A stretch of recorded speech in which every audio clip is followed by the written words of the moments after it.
जालना रावसाहेब दानवे विरुद्ध कल्याण काळे काँग्रेसची अशी लढाई आहे। दानवे यांच्याविषयी मला जिथे थोडी माहिती आहे तिथेच बोलणार मी।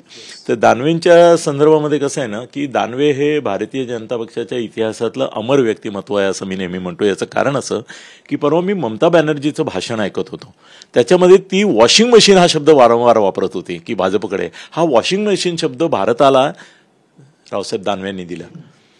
ती त्यांची कामगिरी आहे आतापर्यंत लक्षात राहिलेली। बाकी मंत्री म्हणून त्यांचा काही इफेक्ट आम्हाला कधी दिसला नाही, पण वॉशिंग मशीन ही एक चुकीची कन्सेप्ट दिली ज्याच्यामुळे भारतीय जनता पक्ष सगळ्या देशात बदनाम झाला। रावसाहेब दानवे हा बेदरकारपणे, बेमुरतपणे आणि बेजबाबदारपणे बोलणारा माणूस आहे, अध्यक्ष होता तरी। पण गमत कशी आहे की कल्याण काळे हा कार्यकर्ता आहे, हा आजचा कार्यकर्ता नाही, हा फार आधीपासूनचा आहे कार्यकर्ता।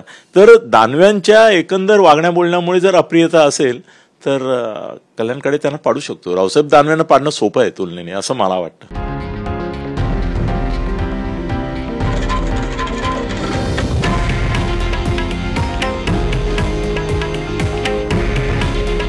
हे आहे देशातील नंबर 1 न्यूज नेटवर्क आणि आपण पाहत आहात TV9 मराठी।